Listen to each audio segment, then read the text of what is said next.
చూస్తావు? ఏంజెల్ అంటే ఎవరో అనుకున్నాను, నువ్వేనా అని హత్తుకుంటావో? నువ్వేనా ఇన్నాళ్ళు ఆట పట్టించిందని అసహించుకుంటావో? ఇంకొద్దిసేపట్లో తేలిపోతుంది. మంచి జరిగితే రేపు గుళ్ళో 1000 దీపాలు వెలిగిస్తాను. జరగకపోతే ఒక్క దీపం ఆరిపోవచ్చు. ఆ దీపం నేనే కావచ్చు.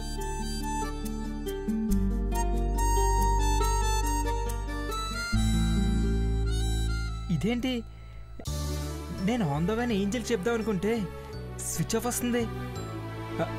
కొంప తీసి హ్యాండ్ అవుతుంది కదా. చచ్చా, అలా చేయదు.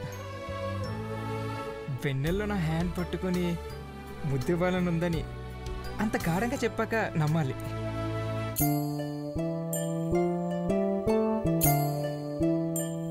ఒకవేళ ఐశ్వర్య ఏమైనా ఏంజెల్ నెంబర్ ఫైండ్ అవుట్ చేసి చెడమడ తిట్టేసిందంటావా? అయినా అది ఎలా ఫోన్ చేస్తుంది? దాని మొబైల్ నా దగ్గర ఉంది కదా. ఎలాంటి ఎక్స్ట్రాలు చేయకూడదని తన మొబైల్ స్విచ్ ఆఫ్ చేశానుగా. ఏంజిల్ మొబైల్ స్విచ్ ఆఫ్ అని ఉన్నా హిల్ పార్క్లో నా కోసం ఎదురు చూస్తూ ఉంటుంది.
ఏంజిల్,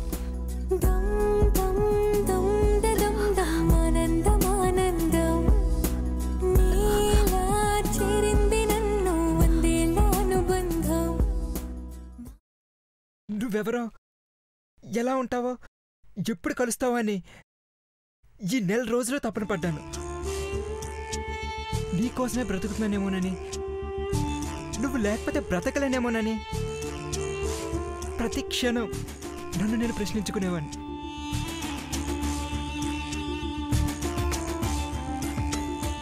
యునో, ఈరోజు రాత్రి వెన్నెల్లో నువ్వు నన్ను కలుస్తావని పొద్దున్నే రెడీ ఆఫీస్కి వెళ్ళాను. పని మీద దృష్టి లేదు, ఆకలి మీద ధ్యాస లేదు, నా మనసంతా నీ మీదనే ఉంది. నా గుండె చప్పుడు నాకే వినిపిస్తుండేది.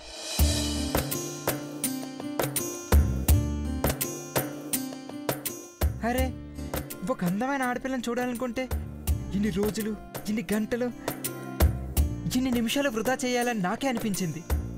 వెళ్ళిపోవాలి. చీకటి పడగానే హిల్ పార్క్ దగ్గరికి వచ్చి ఏంజిల్ మొహన్ చూశాకే వెన్నెలను కురిపిస్తున్న చంద్రుని చూడాలనుకుని డిసైడ్ అయి బయలుదేరాను. స్పీడ్ బ్రేకర్స్ వచ్చినప్పుడు మాత్రమే, నన్ను కుదిపేసినప్పుడు మాత్రమే తేరుకునేవాడిని ఏంజిల్. ట్రాఫిక్ సిగ్నల్ దగ్గర రెడ్ లైట్ పడితే అది నా కోసం ఎదురు చూసే గుండేమో అనుకుని అలాగే వచ్చేసాను.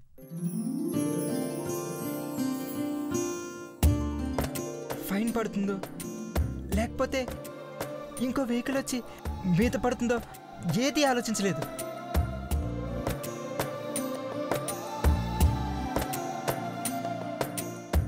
ఎందుకంటే నా ఊపిరి, నా ధ్యాస, నా ప్రాణం అంతా నువ్వే అనుకుని ఇలాగే వచ్చేసాను.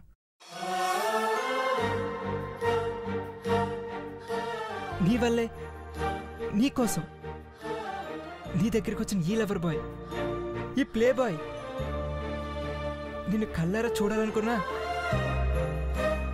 ఇప్పుడు చూడదలుచుకోలేదు ఏంజిల్.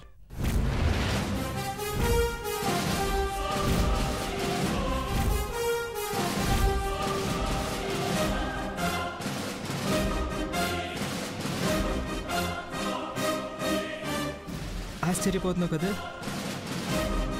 నీ మొహం నాకు చూపించకపోయినా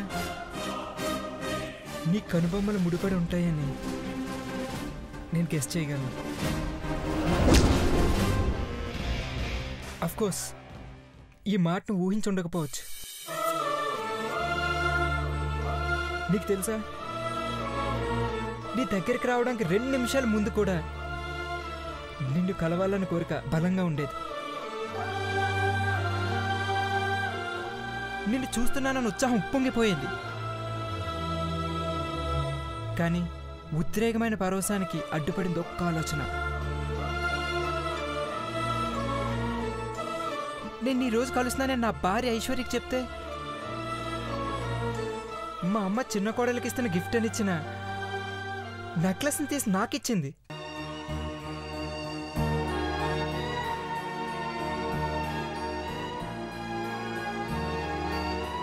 వెళ్ళు మామ, వెళ్ళి నీ ఏంజిల్ని ఫస్ట్ టైం కలుస్తున్న సందర్భంగా ఇస్తున్న గిఫ్ట్ అని చెప్పి పంపించింది. నాతో జీవితాన్ని పంచుకోవడానికి వచ్చిన ఆడపిల్లని పువ్వుల్లో పెట్టుకుని చూసుకోవాల్సింది పోయి ముక్కు మొహం తెలియని అమ్మాయిని కలిసి తన చెల్లో పువ్వులు పెట్టాలని వెళ్తున్న నన్ను ఆల్ ద బెస్ట్ అంది ఐశ్వర్య.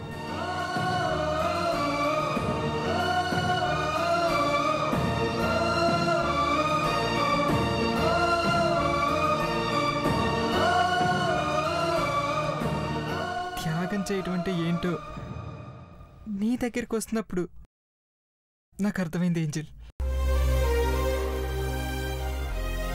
ముందు వెనక ఆలోచించకుండా నా సంతోషం కోసం ఎంతకైనా తెగించే నా భార్యను కాదనుకుని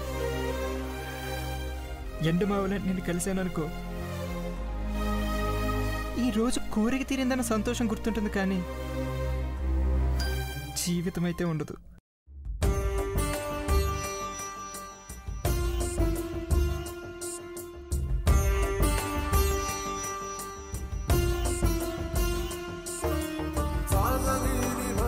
నాకు కావాల్సింది నువ్వు కాదు, లవ్. అది నీతో వెన్నెల్లో పంచుకుంటే రాదు, కష్ట సుఖాలను పంచుకుంటే వస్తుంది. ఇక్కడికి వచ్చి ఇలా మాట్లాడి నిన్ను అప్సెట్ చేస్తున్నందుకు నన్ను క్షమించు. నీ ఒరిజినల్ పేరేంటో కూడా నాకు తెలీదు. ఏంజల్గా పరిచయం అయ్యావు. దేవతలు ఎలా ఉంటారో ఊహించుకోవటమే తప్ప డైరెక్ట్గా చూసింది లేదు. ఏంజల్గానే వెళ్ళిపో. అందుకే నీ మొహం చూడదలుచుకోలేదు. నేను వెనక్కి తిరిగి వెళ్ళిపోతున్నాను.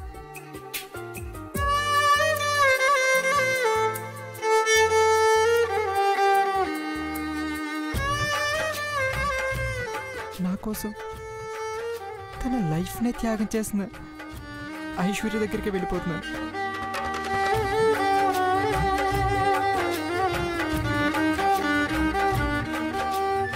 వచ్చినందుకు చాలా థ్యాంక్స్. మధ్యలో పరిచయం అయ్యా, మధ్యలోనే ఎండ్ అయిపోతున్నావు.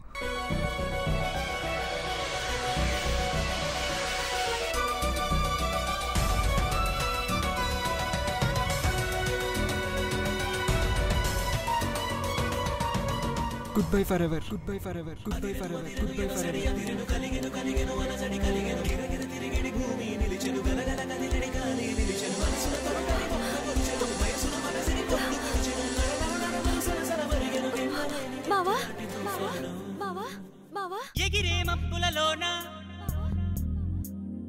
పగలే వెన్నెల వాన పలికే నవ్వుల వీణ గుండెల్లో సాగే రాగాలేవో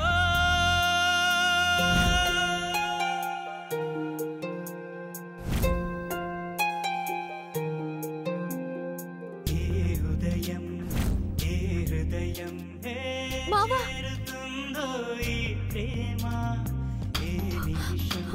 మావా ఐశ్వర్య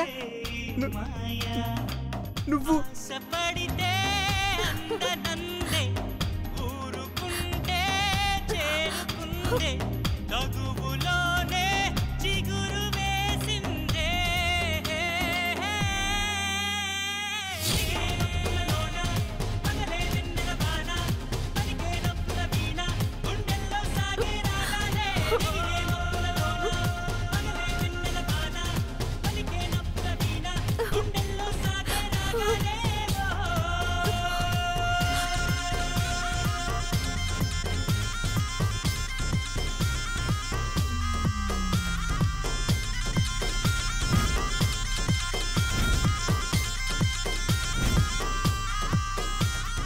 ఐశ్వర్య నువ్వు నేనే మావా నీ ఏంజల్ని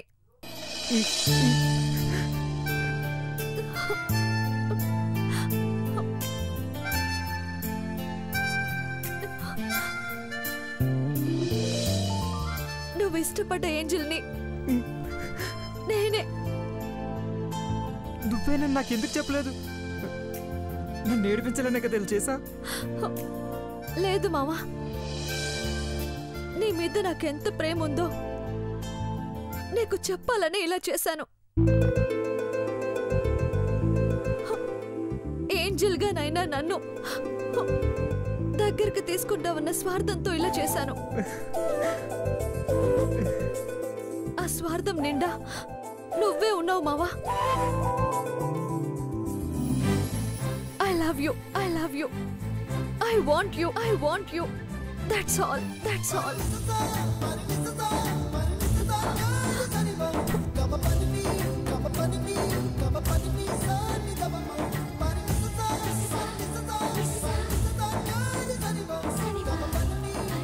I love you, Angel. I love you forever, Aishwarya.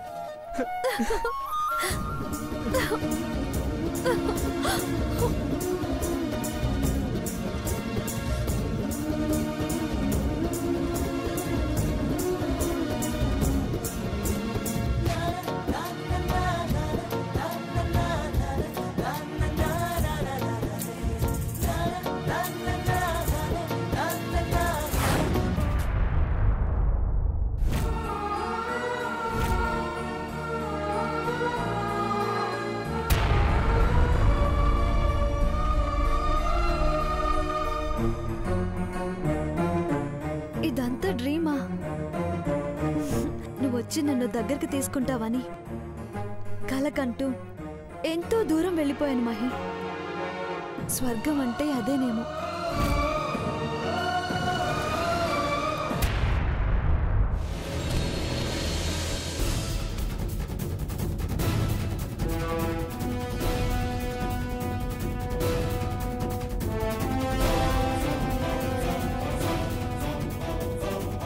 Mahi వచ్చాడు.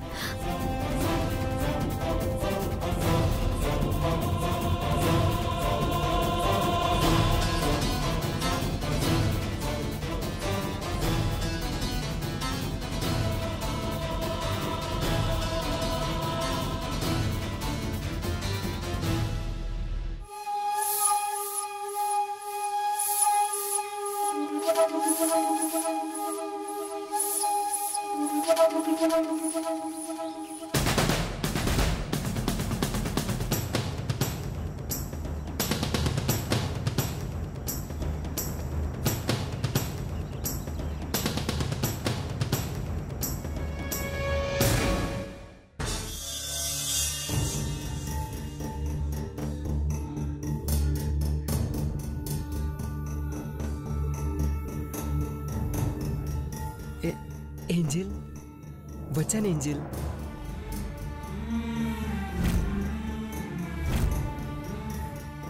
నువ్వెవరివో, ఎలా ఉంటావో, ఎప్పుడు కలుస్తావా అని ఈ 4 రోజులు తపన పడ్డాను.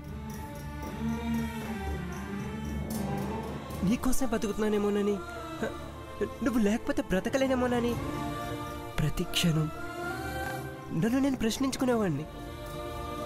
ఇది కళ నిజమా? మహి ఇందాక కల్లో చెప్పినట్టే చెప్తున్నాడు. నీకోసం ఇక్కడికి వచ్చాను కానీ నిన్నైతే చూడాలని లేదు Angel.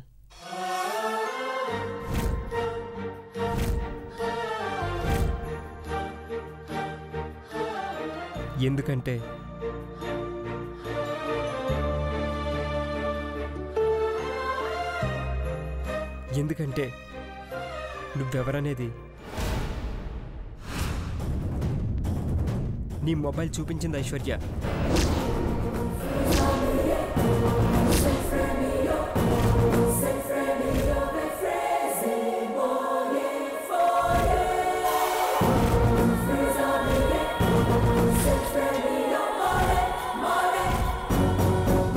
Mahi, I hate you. అది కాదు మహి. మాట్లాడకు.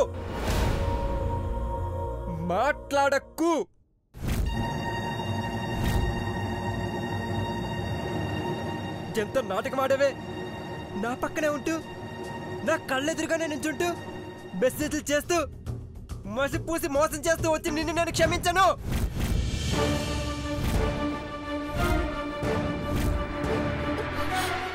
మామా, ఇదే మాట అంటూ బురుడి కుట్టించావు. నీకున్న ఏదో తెలివితేటలు నాకు లేవు కాబట్టి నమ్మేశాను.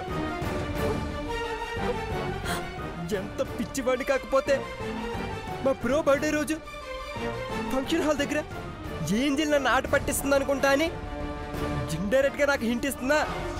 నేను గెస్ట్ చేయలేకపోయానే. అవునే, నాకు హింట్ ఇస్తే ఏమర్థం అవుతుంది? అయినా నా మనసులో ఏమోలైన డౌట్ ఉంటాయి కదా. లేదు, అందుకే నమ్మేశాను. గుడ్డిగా నమ్మేశాను. కనపడతానే కదా నా కళ్ళలో కారం కొట్టావు. తప్పుగా అనుకోవద్దు మహి. తప్పుగా అనుకోనే, మోసం అనుకుంటున్నాను. You are a cheater. You have cheated మీ.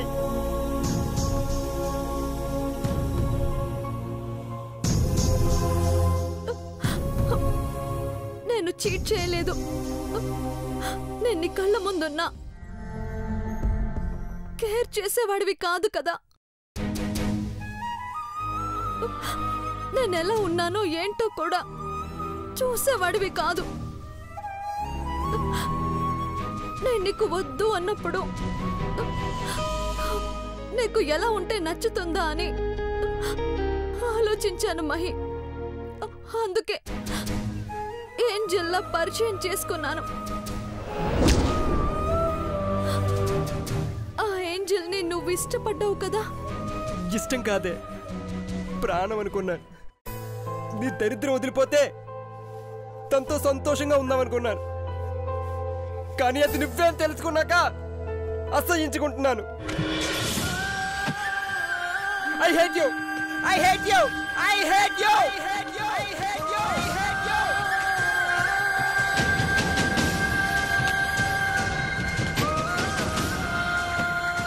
నీ కళ్ళు బాగుంటాయి. నీ పెదాలు చూస్తే ముద్దొస్తున్నాయి. నీ మెడ చూస్తే సూపర్ అని, కేక్ అని, మార్వెలస్ అని పొగిడిన నువ్వు కోరిన అందమే ఐశ్వర్యగా ఇప్పుడు నీ కంట పడితే ఎందుకు యాక్సెప్ట్ చేయవు మహి? ఎందుకంటే అవి నీ సొంతం కాబట్టి.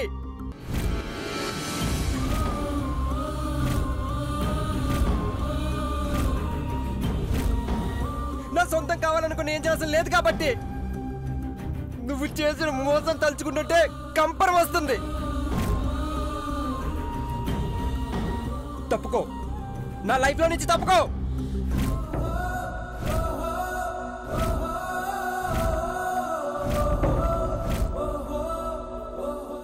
రోజుల్లో నేను నీ నుండి తప్పుకోవాలని గడువు పెట్టావు. భర్తను వదిలి ఏ భార్య సుఖంగా ఉంటుంది?